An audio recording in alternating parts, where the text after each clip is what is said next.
Hola a todos. Hoy quisiera hablar de un cuento para mi gusto bastante importante dentro de la literatura norteamericana, que se llama Una rosa para Emily de William Faulkner. Este cuento fue publicado por primera vez el 30 de abril de 1930 en una revista y posteriormente ya en una colección de cuentos, incluso en una antología que el mismo autor definió en 1950, poco antes de ganar el premio Nobel. Pero como decía, originalmente fue publicado en una revista como muchas obras se hacían. En esta época, ya lo he dicho, también publicaba, por ejemplo, Lovecraft también en revistas, y varios autores más. Era lo común, lo que se hacía, lo factible económicamente, y donde los autores tenían un nicho para publicar sus obras. En el caso de este cuento, digo que es uno de los cuentos más importantes, creo yo, de la literatura norteamericana. Una rosa para Emily es diría yo también, es una puerta de entrada muy buena a la literatura, a la obra de William Faulkner. Debo de decir mi experiencia con este cuento y con la obra de Faulkner en general. Yo, por eso le digo, yo entré a la obra de Faulkner por este cuento. Y la primera vez que lo leí en inglés. Lo leí en inglés porque en la escuela teníamos que hacer un ejercicio de traducción y lo teníamos que traducir.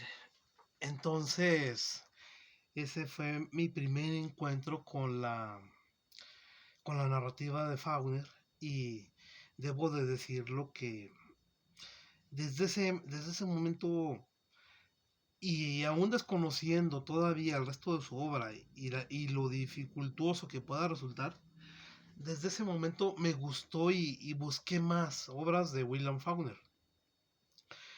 Como ustedes saben, este autor pertenece a esa generación de la primera mitad del siglo XX norteamericana, que muchos han dado en llamar la generación perdida, la generación de entreguerras también.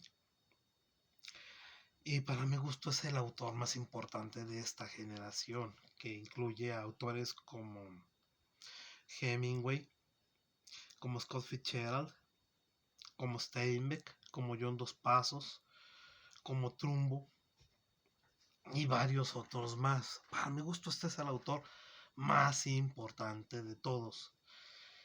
Y a diferencia de Hemingway o Fitzgerald, por ejemplo, es un hombre poco mediático, era un hombre parecido en ese sentido a Juan Rulfo, más retraído, más difícil de llegar, de acceder a una plática con él, una vida social expansiva como era la de Fitzgerald o el mismo Hemingway también. Era un hombre sureño, y que el sur está presente, ese sur derrotado de la Segunda Guerra Mundial, perdón, de la Guerra de Secesión norteamericana, ese sur derrotado está presente en la obra de este hombre, en toda la obra. Así que para esto el autor funda ficticiamente un condado llamado Yocapatanaufa, creo que así se pronuncia, tiene un nombre bastante difícil de pronunciar. Es donde ocurre o la mayoría, no toda, porque sí tiene algunas otras obras donde no ocurren en este lugar, donde ocurren la mayoría de sus obras, donde pasan las acciones de su obra, un antecedente directo de Macondo, obviamente, para ver y para que los muy fervientes admiradores de García Márquez, que muchos de ellos se equiparon a los de Tolkien, ya sabrán a lo que me refiero. No todos, no todos, ni los de García Márquez, ni los de Tolkien tampoco, pero ya ven que para que vean que García Márquez no fue el primero. Eh, entonces decía que en este condado Yocapatanaufa se desarrolla la mayoría de sus obras, como es el caso de esta, en la ficticia ciudad de Jefferson. Entonces, es un cuento que tiene un giro en el final casi inesperado, aunque ya se va perfilando en el transcurso de la narración, qué es lo que puede haber pasado. Una rosa para Emily nos cuenta la desafortunada vida de la señorita Emily, una mujer perteneciente a la más añeja sociedad blanca de Jefferson en este condado de Yopatanaufa, esta ciudad también inventada. Una familia de abolengo que esta mujer, a la cual pertenece esta mujer, y que eh, va cayendo en una desgracia económica y en un retraimiento social a partir de la muerte de su padre y de sus protegidos de sus protectores que estaban en la política. Empieza la narración con que Emily debe muchos años acumulados de predial de la casa, que porque antes, antes los que estaban en la autoridad antes habían decidido condonarle el pago de estos impuestos, dada la importancia de su padre fallecido.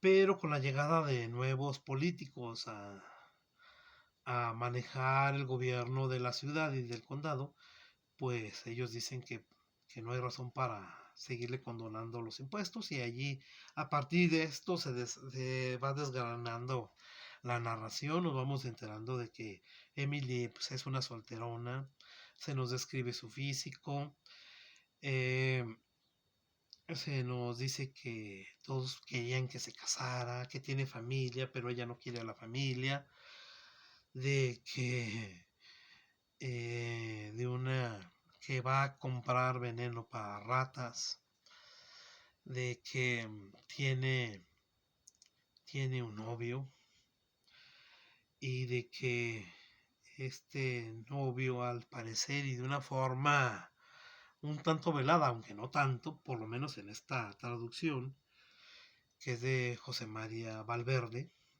el que tradujo la célebre traducción del Ulises, si mal no recuerdo también, del Ulises de Lumen, si mal no recuerdo.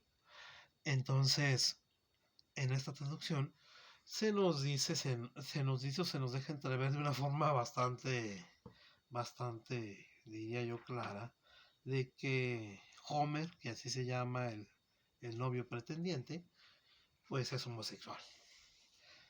Y que aquí en esta parte, en la parte 4, al inicio es donde se nos dice, el mismo Homer había hecho notar, le gustaba ir con los hombres y se sabía que bebía con los jóvenes de Elks Club, que él no era hombre de casarse. Así lo dice textualmente este párrafo y se nos da a entender pues de que era homosexual y que por lo tanto no se iba a casar con la señorita Emily. Y bueno, de buenas a primeras, Homer deja de asistir a la casa de ella, cuando ya todo está prevenido, ya los ajuares ya están listos, ella manda a hacer, grabar, comprar y grabar enseres de uso personal, como de limpieza, brochas o algo así para rasurarse, un rastrillo, cosas de estas, con las letras de HB que son las iniciales de, de Homer. Y sin embargo, este hombre desaparece, ya no se vuelve a ver, a saber nada de él, la gente lamenta que se haya ido porque la gente tiene la esperanza de que se hubiera casado con él.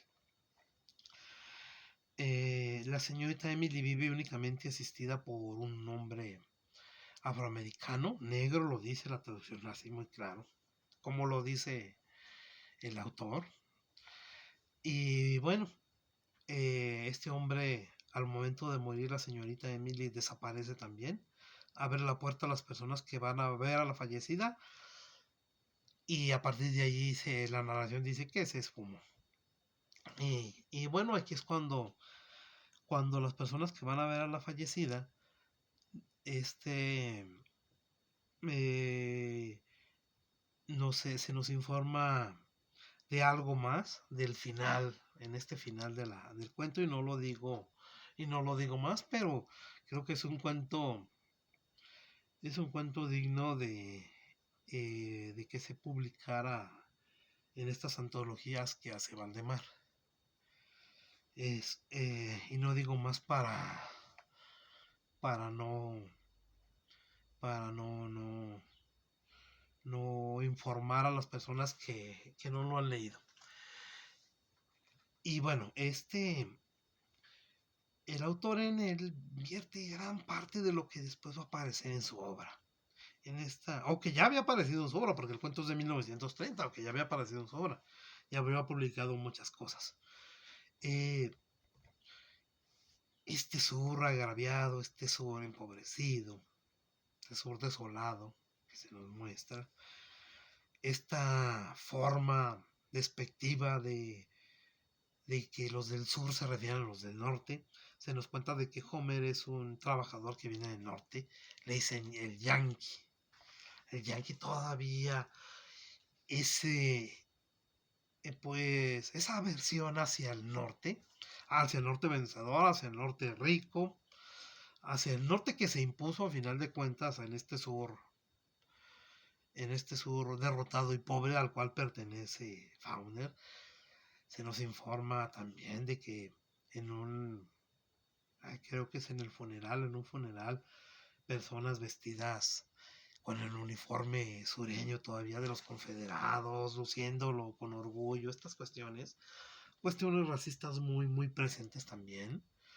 Eh, en los años 30 del siglo XX todavía hay una separación racial muy, muy fuerte en el sur, un apartheid si se quiere decir, al cabo es lo que era.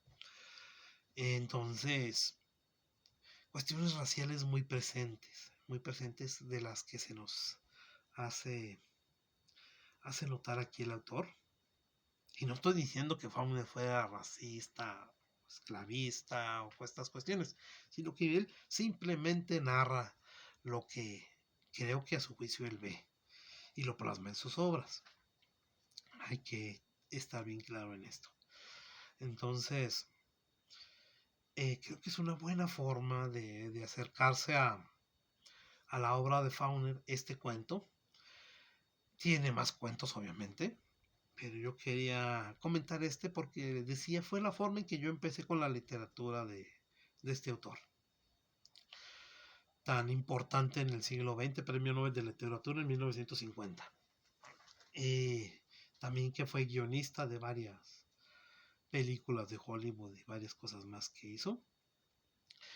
Entonces, bueno, sé que hay un libro de cuentos reunidos en De Bolsillo, no lo tengo.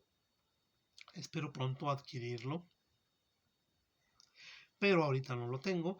Yo lo tengo en esta antología de cuentos que hizo Sergio Pitol de Editorial Debate.